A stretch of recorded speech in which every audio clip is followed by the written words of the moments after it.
I love to see what other people want to read or are currently reading. I love to see other people's bookshelves because I'm nosy like that. And I love the world of booktube and book talk. And I hope you do too. Otherwise, what are you doing here? And there are always some books that are featured in almost every reel and every video that I see. And a lot of those books are recommended by Gen Z. So I thought maybe I should do a video of a millennial reviewing books that are popular amongst Gen Z. So for this video, I'm going to be reading 5 books. So yeah, I hope you enjoy and I'll see you on the other side. Okay, so the first one is The Song of Achilles. And if this is the Song of Achilles, I want the entire album. This book will rip your heart into pieces and you will actually enjoy it. This book is about Achilles and Patroclus and their experiences of growing up and meeting gods and going off and fighting in the Trojan War. Greek mythology can sometimes be very difficult to read.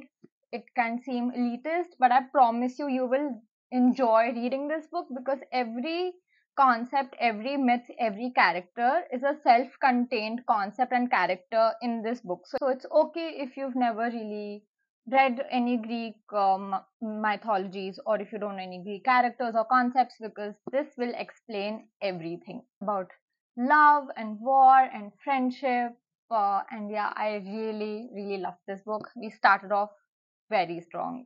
I think I would definitely give it like 4.5 stars. And on to the next one. So the next book on my list was The Love Hypothesis. Um, all of Book Talk was raving about this, and I was so excited because I had picked up a rom com after such a long time. It's about Adam and Olive. Adam is a very well known professor, and Olive is a PhD student whose research could apparently change the world of cancer treatments. And the book is your typical fake dating, grumpy boy, sunshine girl trope. And I was so disappointed with this book. I don't know why I am the only one who did not enjoy it. Um, there was so much miscommunication between Adam and Olive, which is so unrealistic. I don't understand how a PhD student and a professor have zero communication skills. Like, Olive is convinced that Adam is in love with some other girl. Like, in the entire book, it's very clear that Adam is in love with Olive. Like, everyone, and including their mom, knows that Adam is in love with this girl, been in love with this girl for years. Yet somehow Olive thinks that he's in love with some other girl. Like, make it make sense. Also, I think Adam needed a lot more personality. He just looked like your typical, I drink only black coffee and I only like broccoli, like so bland. Almost every page of the book, we are told how huge Adam is, like how huge his arms are, how huge his thighs are, how huge his shoulders are. Like, I get I have short memory, but I don't have dementia. You do not have to remind me on every bloody page that Adam is huge. Like, we get it. And I just found it very difficult to connect with the couple. I don't know when it turned from a crush to an I love you kind of a relationship. So yeah, I did not enjoy this. I would maybe give it 2 stars, but not for me. Okay, so the next one on my list was We Were Liars. It's about a girl, Cadence, and how she goes on vacation with her family to this one place that the family and the entire family has been going to since years and years now, and how during one vacation something very severe happens and she gets this head injury and she's not able to remember what happened.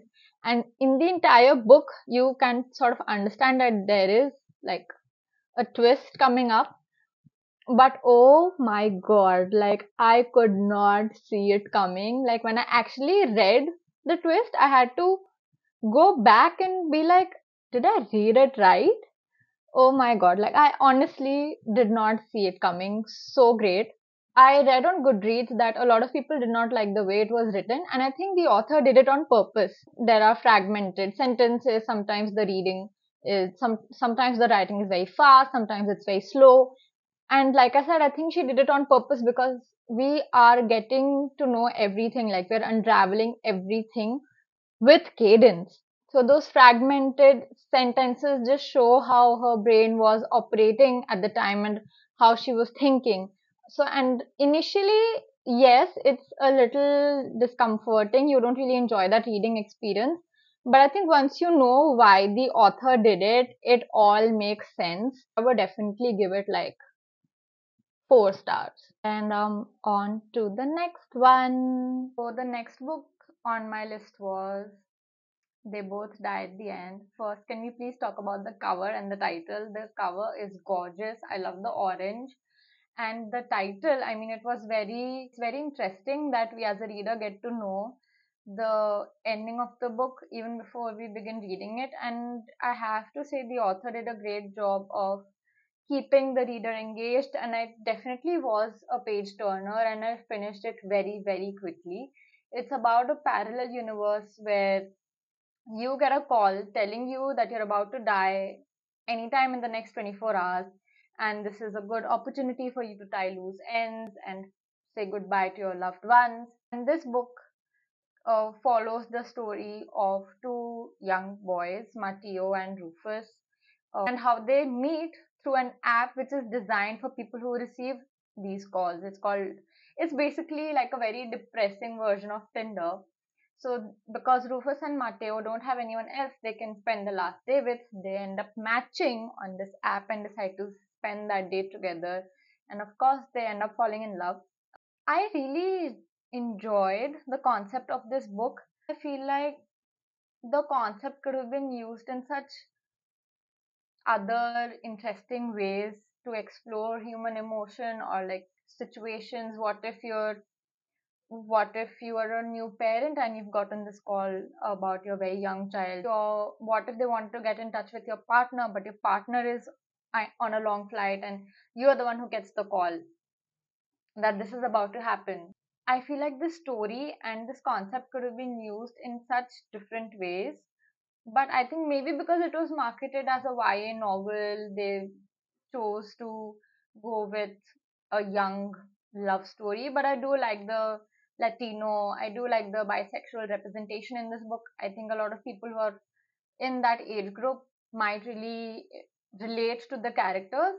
It's a nice read, it's a quick read, but I think there was more potential here. So, yeah, this was my fourth book review. Just another one, and then we'll do a final roundup of what a millennial thinks about Gen Z book recommendations. So far, it's been a mixed bag. Okay, so the last one to be featured in this video is everybody's favorite, Sally Rooney. First of all, I mean, let's talk about the cover. I really like it. And if you look at it, it's pretty cute. So yeah, that's quite nice. The book is about four characters in their late 20s, early 30s, and how they're navigating sex and love and complex relationships and friendships. But it's a very no plot, just vibes kind of a book because I kept waiting for something to happen in this book, but there was just no tipping point in this book. It was just like friends emailing each other and having conversations, and even when they meet it's just like nothing major really happens. And also there were times when I felt like all of the philosophical uh, discussions and debates that they were having just felt very forced, even though I know that in friendships you tend to talk about different things, but in here it just did not feel very natural. I do think I enjoyed normal people more than I enjoyed this.